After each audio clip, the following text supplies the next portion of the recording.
الحمد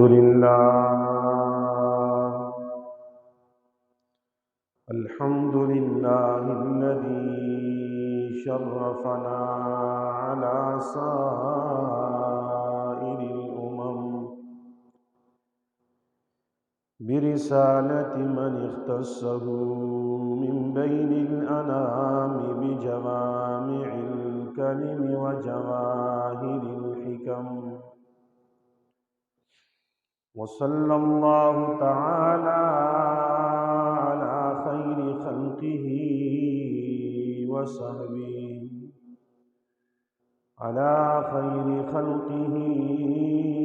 وصحبه وبارك وسلم.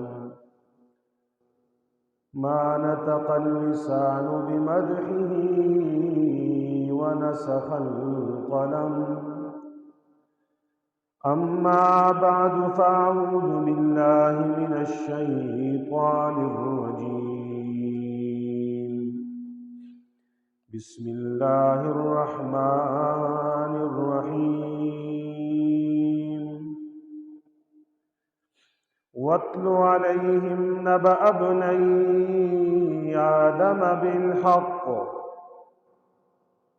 إذ قربا قربانا فتقبل من أحدهما ولم يتقبل من الآخر قال لأقتلنك قال إنما يتقبل الله من المتقين. لئن بسطت إلي يدك لتقتلني ما أنا بباسط يدي إليك لأقتلك إني أخاف الله رب العالمين. إني أريد أن تبوء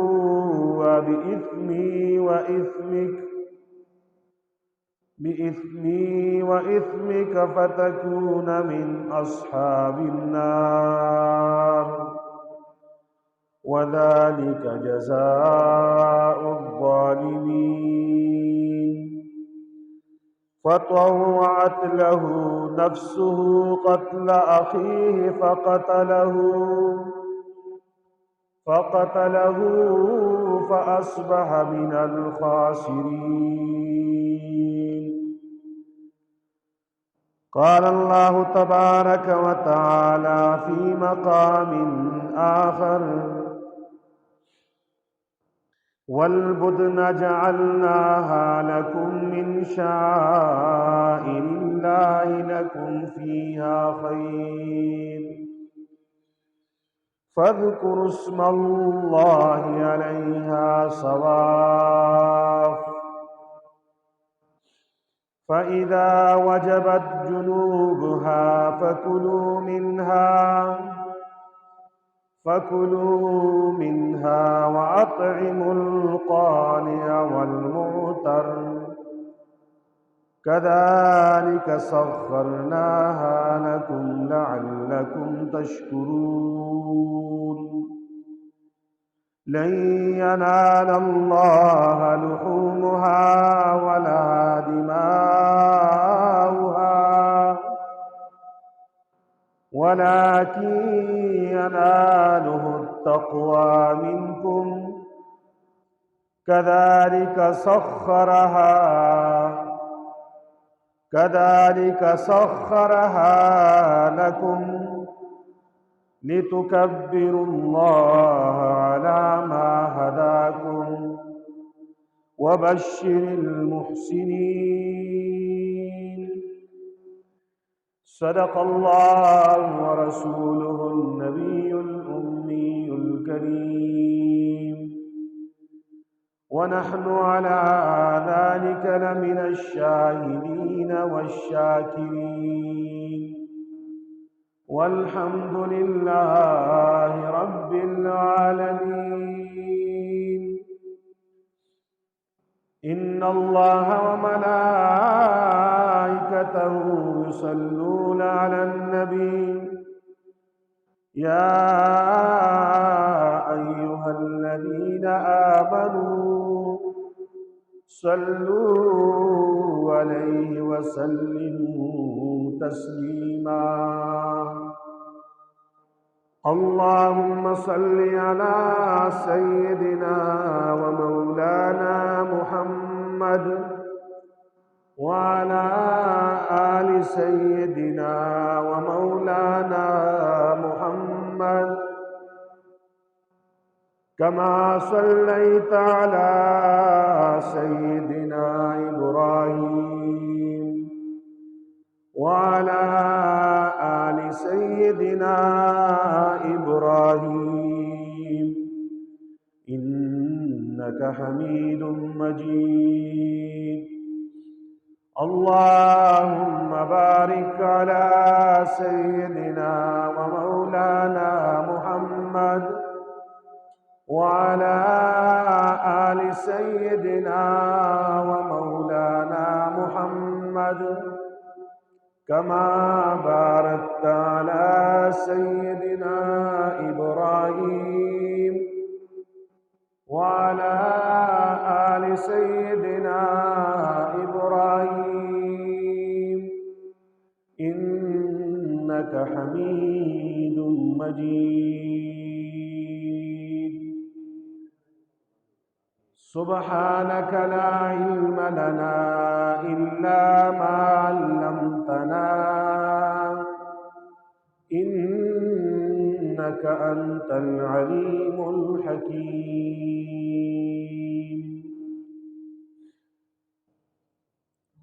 گرامی قدر سامعین،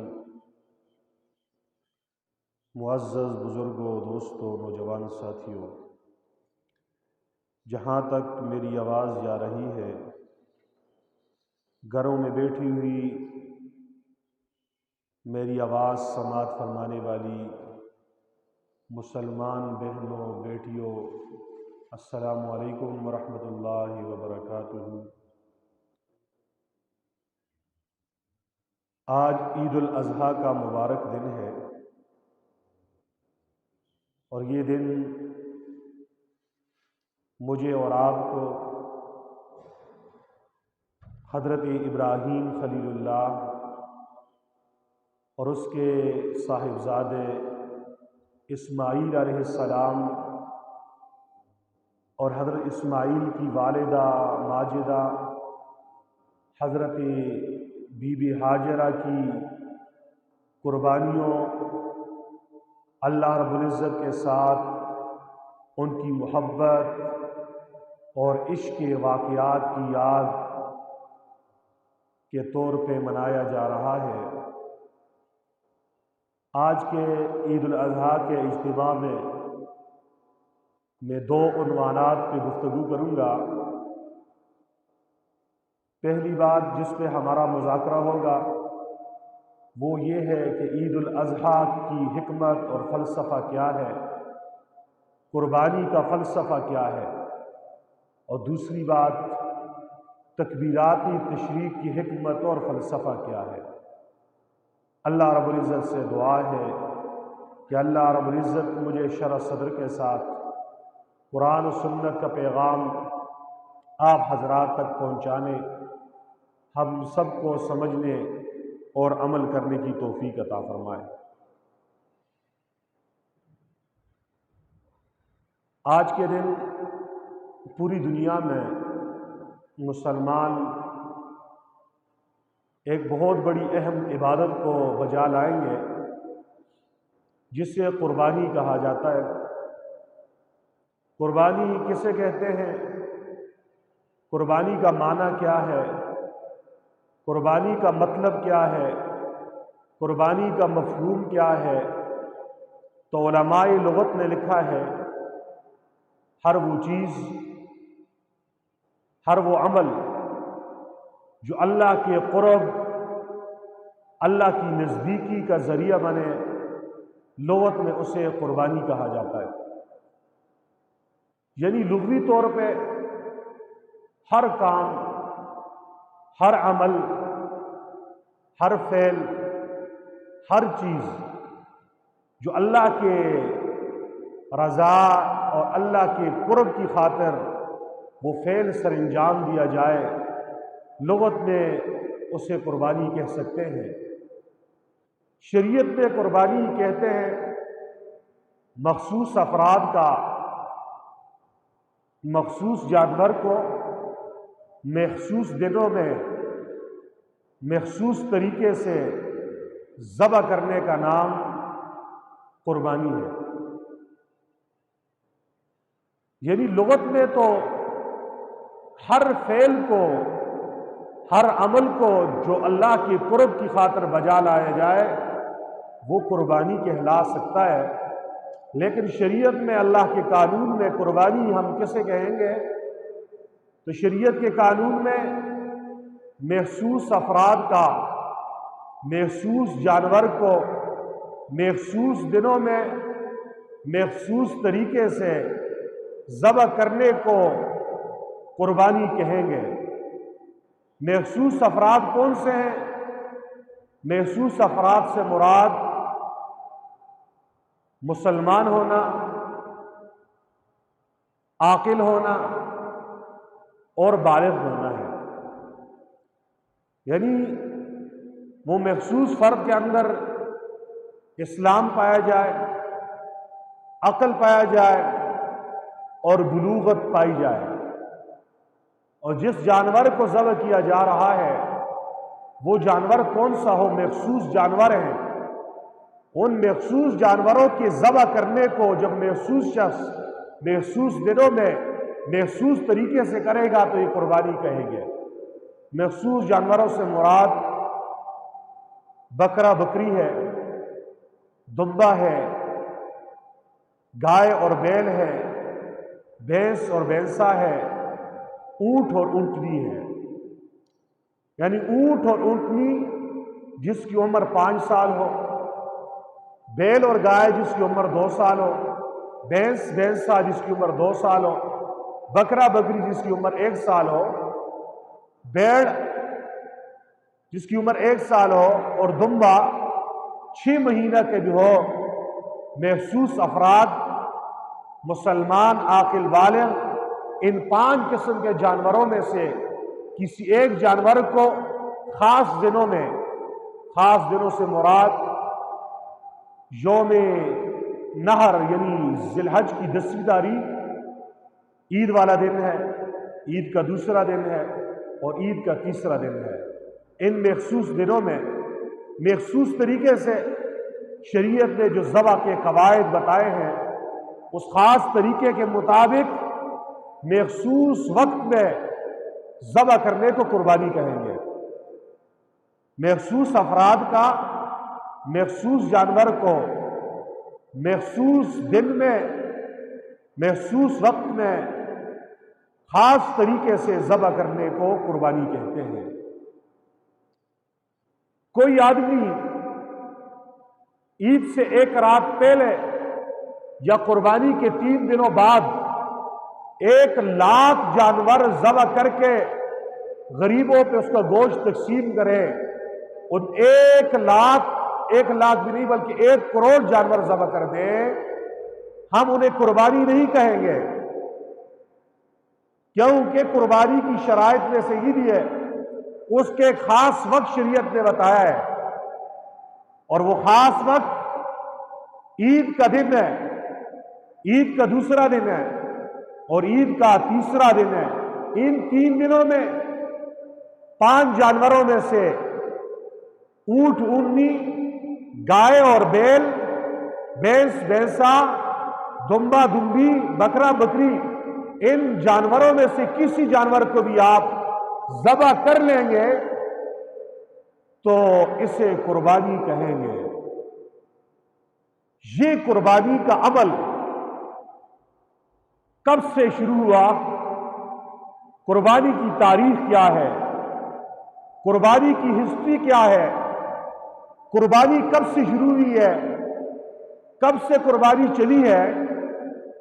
تو یاد رکھیے، جتنی قدیم انسانیت کی تاریخ ہے، جتنی قدیم انسانوں کی تاریخ ہے اتنی ہی قدیم قربانی کی بھی تاریخ ہے۔ دنیا میں پہلا انسان حضرت آدم علیہ السلام آئے، آپ نے اما حوا سے شادی کی، اما حوا اور حضرت آدم سے دنیا کا یہ سلسلہ چلا، اولاد آدم کی نسل کا سلسلہ شروع ہوا۔ چنانچہ حضرت آدم کے دو بیٹے، ایک کا نام قابیل ہے، ایک کا نام حابیل ہے، یہ دونوں بابا آدم کے بیٹے ہیں۔ تاریخ انسانیت میں سب سے پہلی قربانی حضرت آدم علیہ السلام کے دو بیٹوں قابیل اور حابیل نے پیش کی ہے، اور ان کا واقعہ بھی مفسرین نے سیرت کی تفسیر کی کتابوں میں بیان کیا ہے۔ وہ یہ ہے کہ حضرت آدم علیہ السلام کے زمانے میں چونکہ آدم کی اولاد کے علاوہ دنیا میں کوئی اور انسان اس روئی زمین پہ نہیں تھے، اس لیے اللہ نے یہ قانون دیا آدم علیہ السلام کو کہ دنیا میں انسانیت کو بڑھانا ہے، انسانوں کی نسل بڑھانی ہے، اس کے لیے ایک ضابطہ اور ایک قانون بابا آدم کی شریعت میں اللہ نے یہ دیا کہ حضرت آدم علیہ السلام کے دو بیٹے، دو بچے پیدا ہوتے تھے، جڑواں بچے، ایک لڑکا ہوا کرتا تھا، ایک لڑکی، ایک بچہ اور ایک بچی، دوسرا تو قانون یہ تھا کہ جو لڑکا اور لڑکی، جو بچہ اور بچی ایک ساتھ پیدا ہوئے ہیں، یہ آپس میں سگے بہن بھائی ہیں، حقیقی بہن بھائی ہیں، ان کا آپس میں نکاح کرنا حرام تھا۔ ہاں، جو اس کے بعد پیدا ہوئے تو پہلے جوڑے کے لڑکے کا دوسرے جوڑے کی لڑکی سے نکاح کرنا بابا آدم کی شریعت میں جائز تھا۔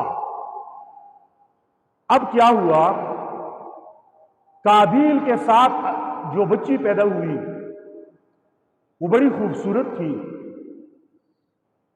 اور حابیل کے ساتھ جوڑے پہ جو بچی پیدا ہوئی بڑی بدصورت بدشکل تھی۔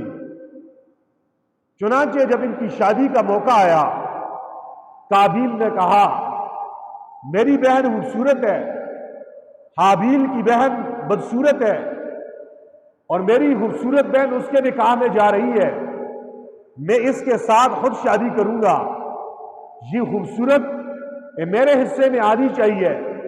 چنانچہ نزاع شروع ہو گیا، جھگڑا شروع ہو گیا، اختلاف پیدا ہو گیا، لڑائی شروع ہو گئی۔ حضرت آدم علیہ السلام نے اپنے دونوں بیٹوں کو بلایا اور کہا کہ آپ کا اختلاف، آپ کا جھگڑا ختم کرنا ہے، اس کے لیے طریقہ کار یہ ہے تم دونوں اللہ کی رضا کے لیے قربانی پیش کرو۔ کیا پیش کرو؟ قربانی۔ جس کی قربانی قبول ہو گئی، جس کی قربانی کو قبول کر لیا گیا تو اس کے ساتھ شادی ہو جائے گی، اور جس کی قربانی قبول نہیں ہوئی گویا کہ اللہ کو اس آدمی کی وہ حرکت اور وہ کام پسند نہیں ہے۔ چنانچہ حابیل یہ بکریوں کا کاروبار کرتا تھا، اس کے اپنے دمبے وغیرہ تھے، اس نے اللہ کی رضا کے لیے ایک دمبے پہ چھری پھیری، چھری پھیرنے کے بعد خون بہہ گیا، اور قابیل کا اشکار تھا، اس نے غلہ اناج اس کا ڈھیر لگا دیا۔ اور یاد رکھیے پرانی شریعتوں میں قربانی کے لیے قربانی کا جانور ہی دینا ضروری نہیں تھا، غلہ اناج، گندم، چاول، اس کی بھی قربانی دے سکتے تھے۔ چنانچہ اور ایک قانون ہی بھی تھا کہ قربانی کا گوشت قربانی کرنے والے پہ حرام تھا۔ کیا تھا؟ حرام تھا۔ اور قربانی کے قبول ہونے کی علامت یہ تھی آسمان سے آگ آ جاتی، قربانی کو جلا کے اس کو راکھ کر کے رکھ دیتی، جس کی قربانی جل جاتی، یہ علامت تھی اس بات کی کہ اس کی قربانی قبول ہو گئی ہے۔ چنانچہ حضرت آدم علیہ السلام کے دونوں بیٹوں نے جب اپنا عمل کیا، قربانی کر دی، آسمان سے آگ کو اللہ نے زمین پہ اتارا، آگ کا شعلہ آیا اور حابیل کے دمبے کو اس نے جلا دیا۔ قابیل کا غلہ یوں ہی کا یوں اسی طرح سالم رہا۔ چنانچہ اس بات پہ قابیل کو حسد پیدا ہو گیا۔ یہ دنیا میں پہلا حسد ہے۔ حسد کسے کہتے ہیں؟ حسد کہتے ہیں کسی کو نعمت میں دیکھ کر، کسی کو اچھی حالت میں دیکھ کر اندر سے دل جلتا ہے، اندر شعلے بھڑکتے ہیں اور اس آدمی سے نعمت کی چھیننے کی آرزو کریں، اس کو حسد کہتے ہیں۔ یعنی زوال نعمت کی تمنا کرنا حسد کہلاتا ہے۔ تو قابیل نے حسد کیا، کہا میری قربانی قبول نہیں ہوئی، اس کی ہو گئی، اس کے حصے میں خوبصورت بیوی آ رہی ہے، میرے حصے میں بدصورت آ رہی ہے۔ یہ کائنات میں پہلا حسد ہے۔ پہلی روحانی بیماری جو بابا آدم کی نسل میں آئی وہ حسد کی بیماری ہے۔ اتنی خطرناک بیماری ہے، نبی پاک صلی اللہ علیہ وسلم نے ارشاد فرمایا کہ حسد نیکیوں کو ایسے کھاتا ہے جیسے آگ لکڑیوں کو۔ چنانچہ اس حسد کی وجہ سے قابیل نے اپنے بھائی حابیل کو قتل کرنا چاہا اور بالآخر قتل کر دیا۔ قتل کرنے کے بعد بھائی کو زمین میں کیسے دفن کریں؟ چنانچہ ایک کوے کو اللہ نے بھیجا، وہ آیا، اس نے زمین کو کھودا، کھودنے کے بعد ایک اور مردار کوے کو اس میں رکھ دیا، مٹی ڈال دی۔ تو اس وقت قابیل سمجھ گیا، کہنے لگا قال یا ویلتا، کہنے لگا ہائے افسوس، عاجزت ان اکون مثل هذا الغراب، فرمایا میں اس کوے سے بھی عاجز آ گیا ہوں کہ اپنے بھائی کے لاش کو زمین میں چھپا دوں۔ چنانچہ اس نے بھائی کو قتل کر کے اس کی لاش کو زمین میں دبا دیا۔ کہنے کا مطلب، مدعا اور مقصد یہ ہے کہ قربانی کی تاریخ اتنی پرانی ہے جتنی انسانیت کی تاریخ پرانی ہے، اور انسانوں کی تاریخ کی ابتدا باب آدم سے ہے، تو قربانی کی تاریخ کی ابتدا بھی حضرت آدم کے زمانے سے ہے۔ پہلی قربانی آدم علیہ السلام کے بیٹوں قابیل اور حابیل نے پیش کی ہے، اور حابیل نے اپنے بھائی سے اس وقت ایک جملہ کہا تھا جب اس کے دمبے کو آگ نے جلا دیا اور اس کے دمبے کو اللہ نے قبول کر لیا، تو اس نے ایک جملہ کہا جب بھائی نے دھمکی دی کہ میں تجھے ضرور قتل کروں گا، تو حابیل نے کہا انما یتقبل اللہ من المتقین، فرمایا اللہ قربانی پرہیزگاروں کی قبول کرتا ہے۔ کس کی کرتا ہے؟ گویا اپنے بھائی کو سمجھا رہے ہیں، میرے بھائی آپ میں تقوی ہوتا، خوف خدا ہوتا، اللہ کی محبت کا خوف لاحق ہوتا، آپ اپنی سگی بہن کے ساتھ نکاح کا ارادہ نہ کرتے، اللہ کے قانون کو نہ توڑتے، آپ غلطی پہ تھے، اس لیے آپ کی قربانی قبول نہیں ہوئی۔ میں سچ پہ تھا، میں حق پہ تھا، میں صحیح راستے پہ تھا، میں صحیح مذہب پہ تھا، میری قربانی قبول ہو گئی ہے۔ اور یاد رکھو یہ جملہ قابیل کا کہ اللہ پرہیزگاروں کی قربانی قبول کرتا ہے، اللہ نے قرآن کا حصہ بنا کے مسلمانوں کو سبق دیا جا رہا ہے۔ آج بھی پوری دنیا میں جانور ذبح ہوں گے، کروڑوں کی تعداد میں ذبح ہوں گے، اعلیٰ قیمت کے بھی ذبح ہوں گے، بڑھیا بھی ہوں گے، گٹھیا بھی ہوں گے، لیکن ایک بات پہ قربانی کرنے والوں کو توجہ دینی چاہیے۔ اللہ رب العزت کو لن ینال اللہ لحومها ولا دماؤها ولکن ینالہ التقوی منکم، اللہ کو تمہارے جانوروں کی قربانی جب آپ کرتے ہیں اس کا خون نہیں پہنچتا، اس کا گوشت نہیں پہنچتا، اللہ کو تقوی پہنچتا ہے۔ تقوی دل کی اس کیفیت کا نام ہے، اس محبت برے جذبے کا نام ہے کہ آپ یہ قربانی کس نیت سے کر رہے ہیں؟ دنیا کو دکھلانے کے لیے کر رہے ہیں؟ واہ واہ شاباش لینے کے لیے کر رہے ہیں؟ اپنا نام بھی دنیا داروں میں بڑے سخیوں میں کر رہے ہیں یا تقوی سے کر رہے ہیں، خوف خدا سے کر رہے ہیں، اللہ کی محبت سے کر رہے ہیں، اللہ کے حکم پہ پورا اترنے کے لیے کر رہے ہیں؟ اگر اللہ کی رضا کے لیے کر رہے ہیں، خوف خدا سے کر رہے ہیں، اللہ کی محبت سے کر رہے ہیں، اللہ کو راضی کرنے کے لیے کر رہے ہیں، تو سمجھ جاؤ مبارک ہو جائے تمہیں تمہاری یہ قربانی، کیونکہ قرآن کہتا ہے کہ اللہ پرہیزگاروں کی قربانی قبول کرتا ہے۔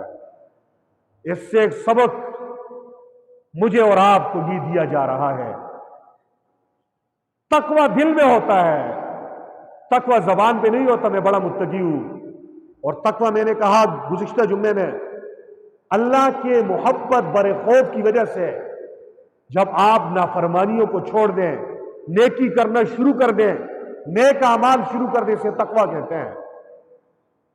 اور اگر تقوی دل میں نہیں ہے، اخلاص نہیں ہے، 1 کروڑ جانور ذبح کر دو،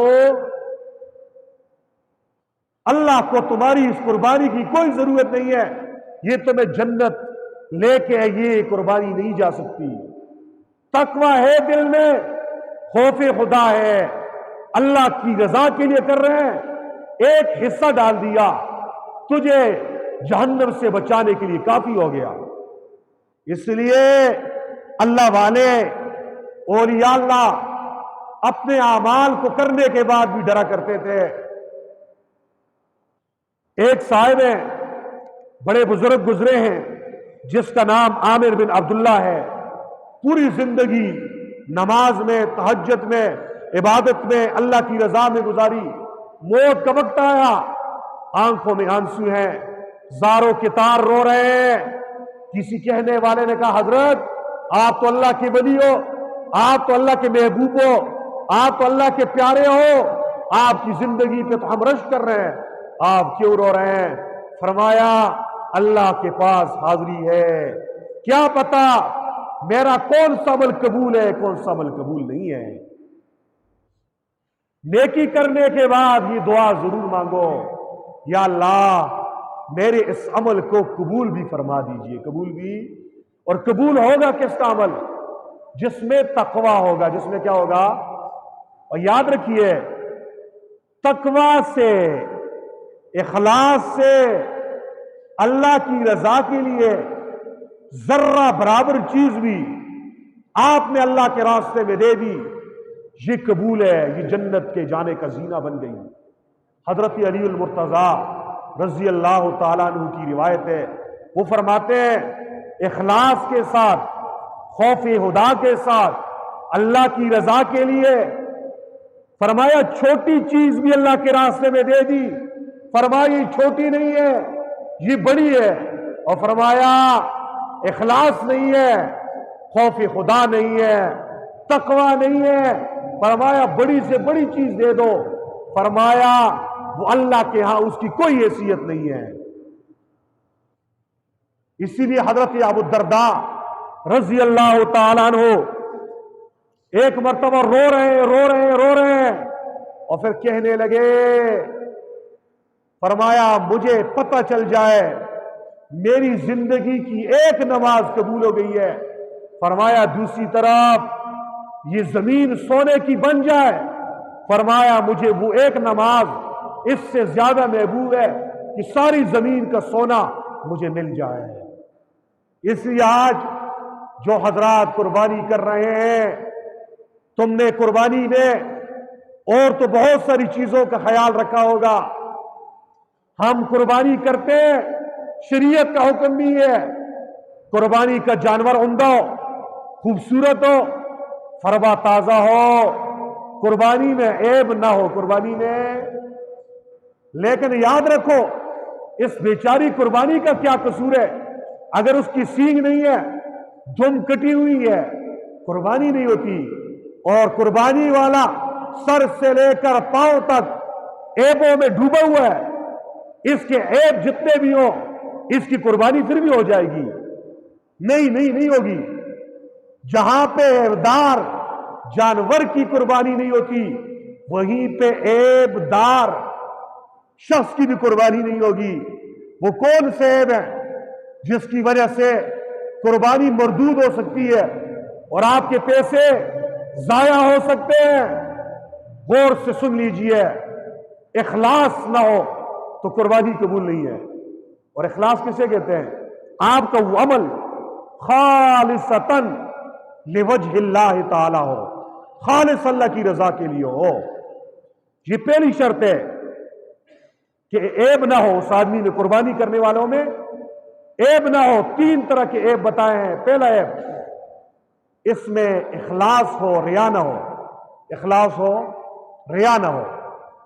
اور یاد رکھیے ریا ایسا برا عمل ہے، جہنم کا افتتاح جب ہوگا نا، جہنمی جہنم میں جائیں گے، سب سے پہلے جہنم میں 3 آدمی جائیں گے جن سے جہنم کا افتتاح ہوگا، اور تینوں بڑے نیک ہوں گے۔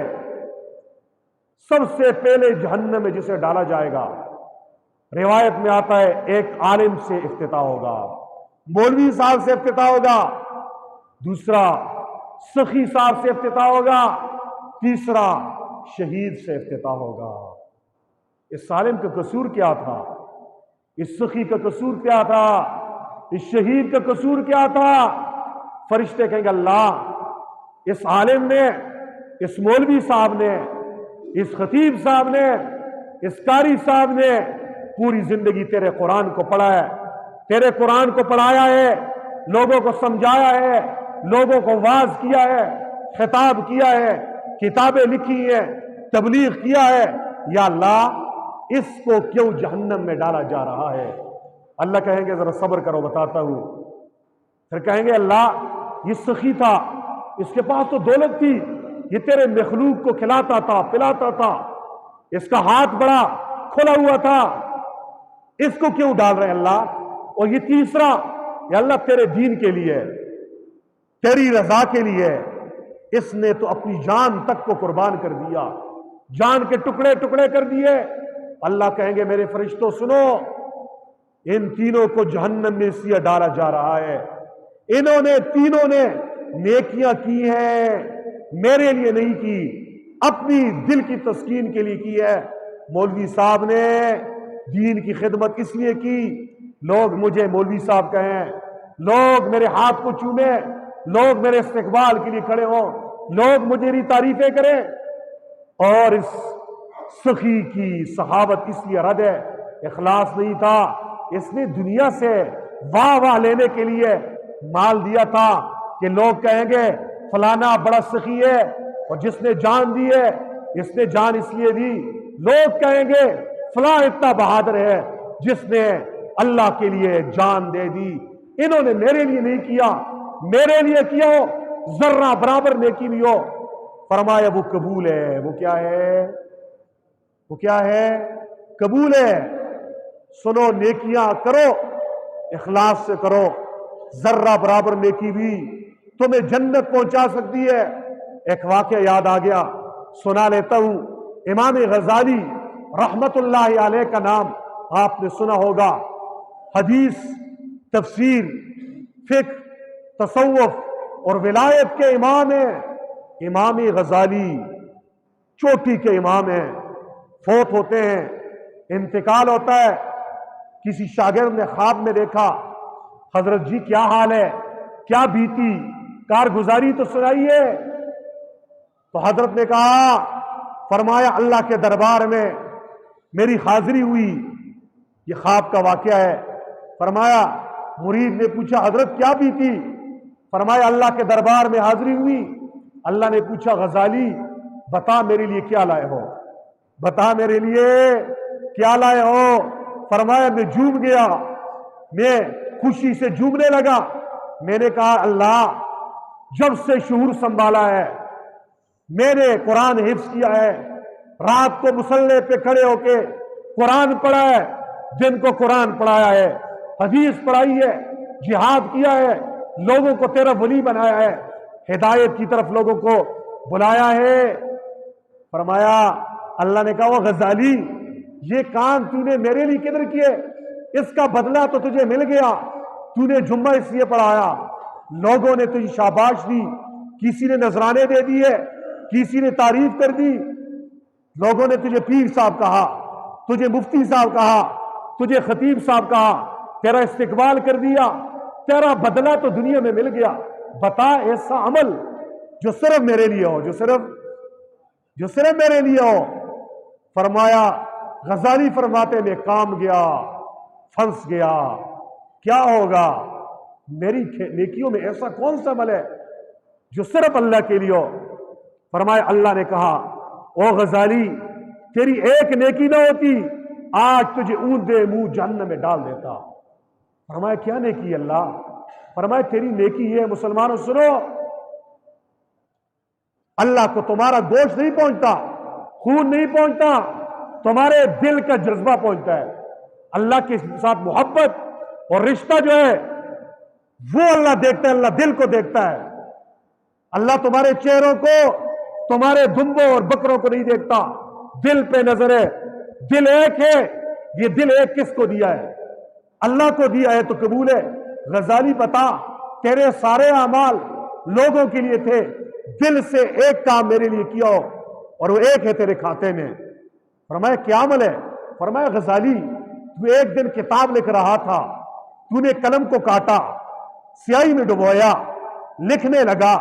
جب لکھ رہا تھا مکھی آ کے بیٹھ گئی.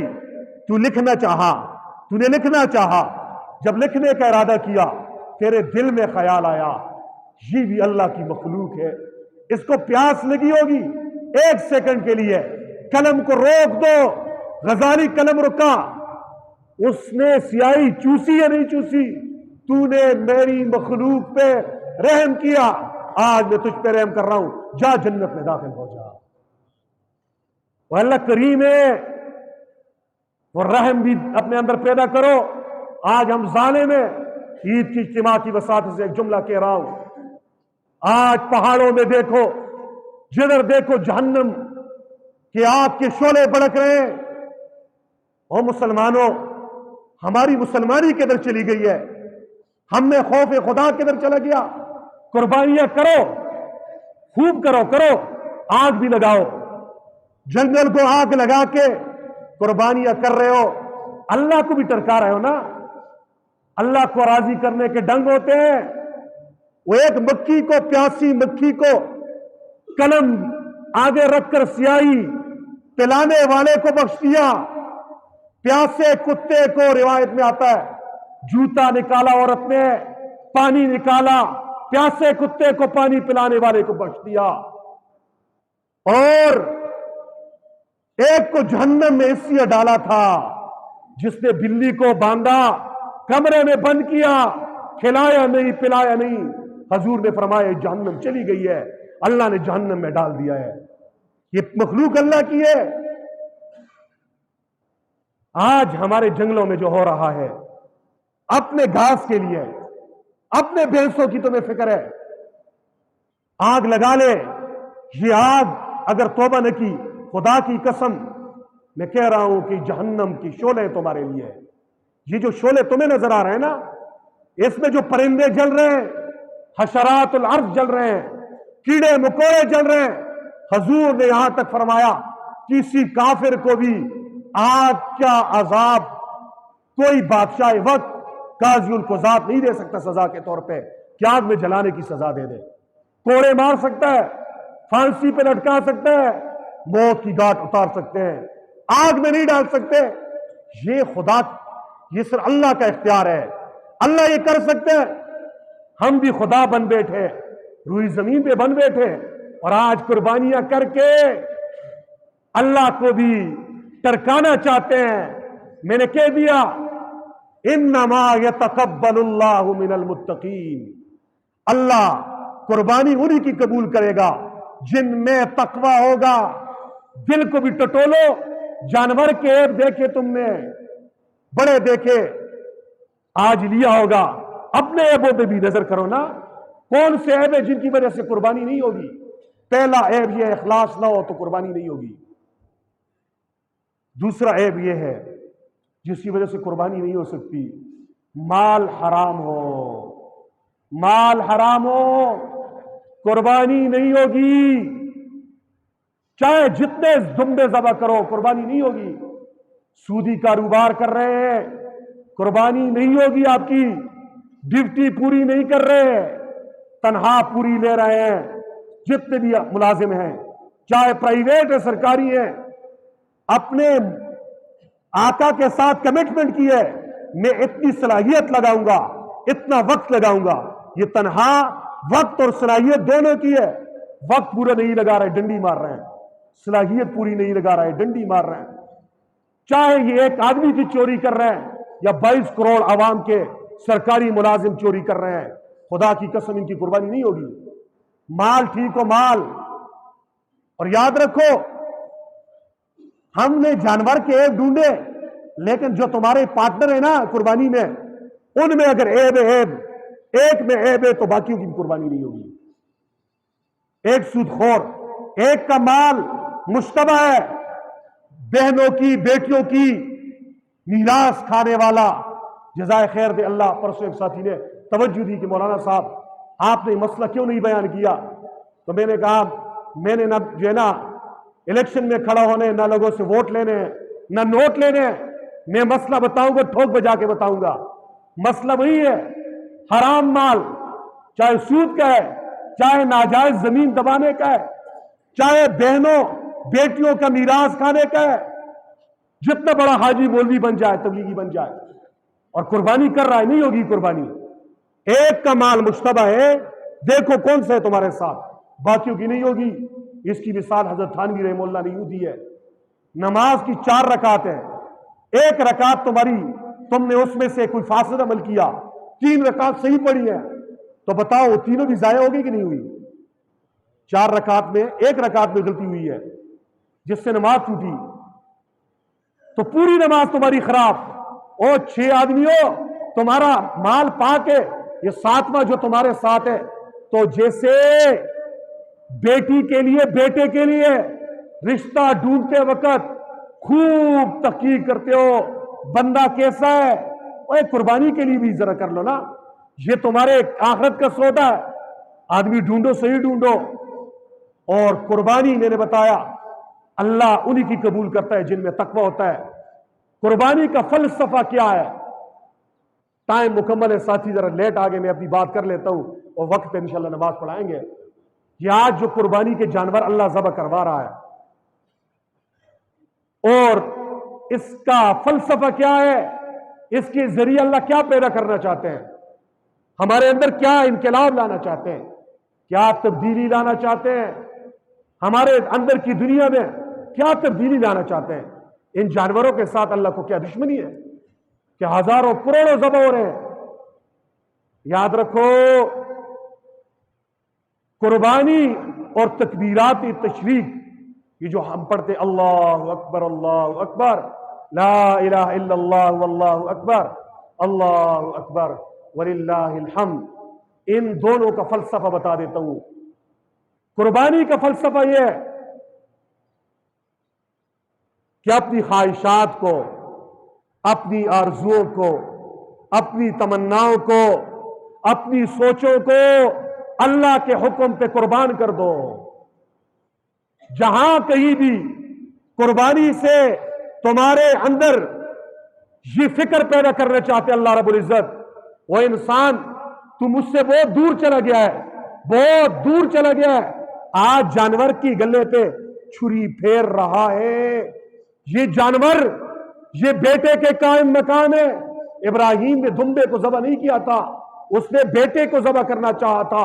یہ دمبا تو قائم مقام بیٹے کا سبق دیا جا رہا ہے، اللہ کے حکم کے خلاف، اللہ کے دین کے خلاف تمہارا باپ سامنے آ جائے، بیٹا سامنے آ جائے، بیوی سامنے آ جائے، خاندان سامنے آ جائے، برادری سامنے آ جائے، اور آپ کی سیاسی پارٹیاں سامنے آ جائے، حق کے ساتھی بنو، سچ کے ساتھی بنو، سب پہ چھری پھیر کے اللہ کے لیے سب کو قربان کر دو، سب کو چھوڑ دو لیکن اللہ کو نہیں چھوڑنا۔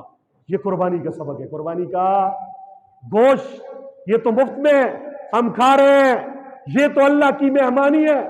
حضور نے فرمایا یہ عید والے دن جو قربانی ہم کرتے ہیں، گوشت تم کھاتے ہو، فرمایا یہ اللہ کی طرف سے مسلمانوں کی مہمانی ہے، یہ ضیافت ہے۔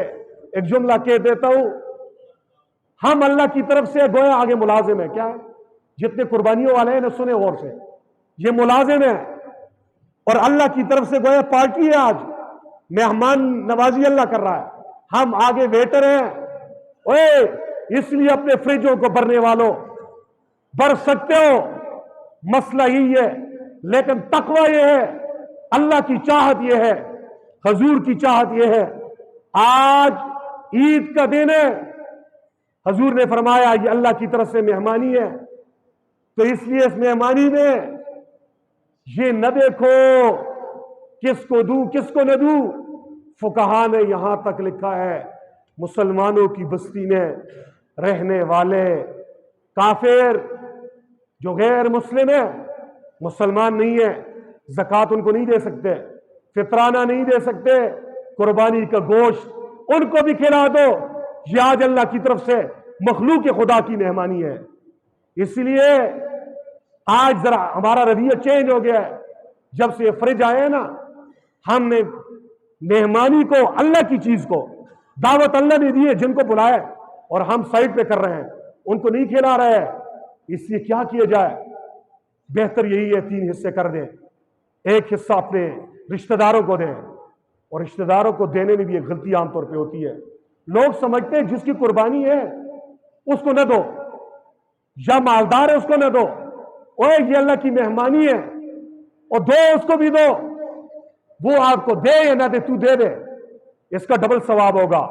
ایک اللہ کی مہمانی میں سے آپ نے کھلا دیا، دوسرا صلہ رحمی کا ثواب ہو گیا، ڈبل ثواب ہے۔ اس کو بھی دو، امیر کو بھی دو، غریب کو بھی دو۔ ہاں اتنا ضرور خیال رکھیے، اگر آپ کے معاشرے میں، محلے میں غریب زیادہ ہیں تو ترجیح ان کو دو، ایثار کر دو، جن کے گھر میں ہیں ان کو ذرا چھوڑ دو، لیکن سب کے گھروں میں یہ گوشت پہنچنا چاہیے۔ جناب نبی پاک صلی اللہ علیہ وسلم کی روایت سنا رہا ہوں، حضور جب مدینہ پاک میں آئے، آپ نے قربانی کا حکم دیا، قربانی ہوئی، آپ نے دیکھا لوگ گوشت کو سٹور کر رہے ہیں، اس زمانے میں دھوپ پہ سکھا رہے ہیں، اگلے سال کھائیں گے، 6 مہینے کھائیں گے۔ حضور نے فرمایا 3 دن سے زیادہ، مسئلہ غور سے سنو، آدھا نہ سننا، 3 دن سے زیادہ کوئی آدمی بھی قربانی کا گوشت اپنے پاس جمع کر کے نہ رکھے۔ صحابہ کرام نے اپنا گوشت تقسیم کرنا شروع کیا، وہ حضور کے اشاروں پہ مرنے والے تھے، وہ اللہ کے حکم پہ جان نچھاور کرنے والے تھے۔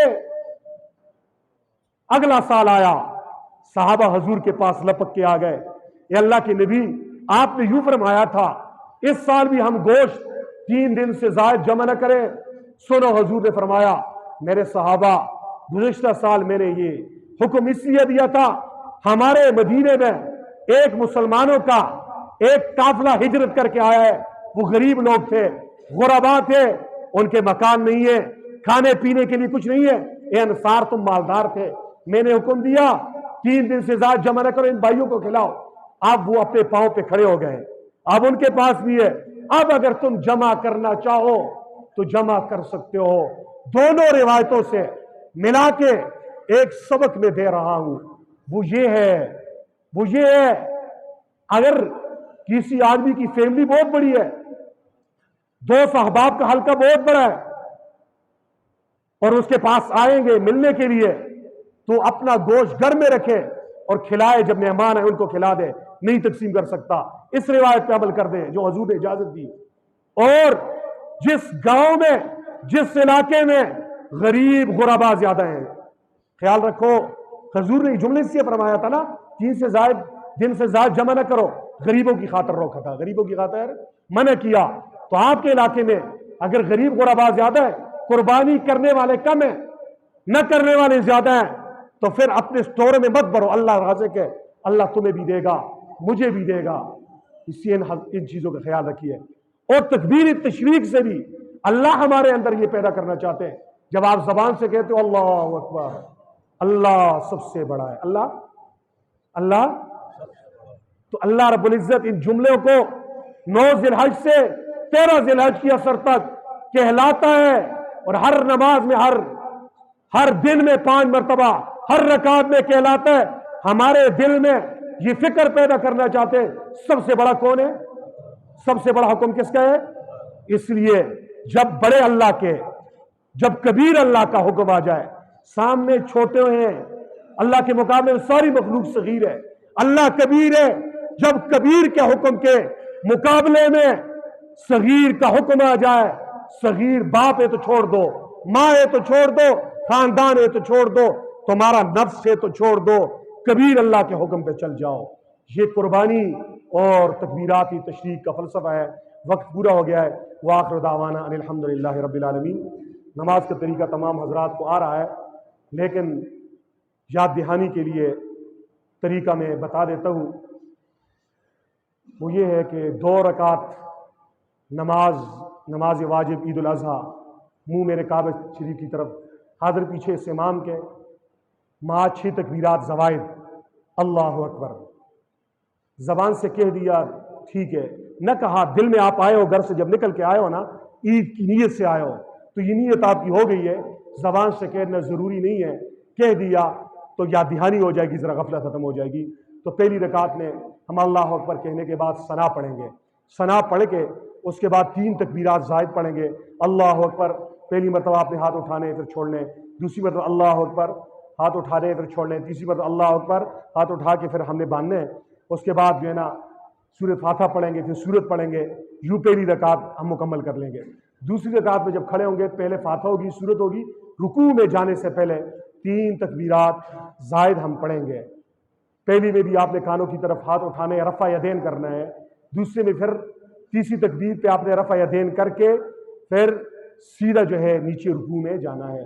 یوں انشاءاللہ 2 رکعتیں ہماری مکمل ہو جائیں گی. نماز کے بعد فوراً مختصر سی دعا ہم کر لیں گے، اور اس کے بعد عید کا خطبہ سننا یہ بھی ضروری ہے، لازمی ہے.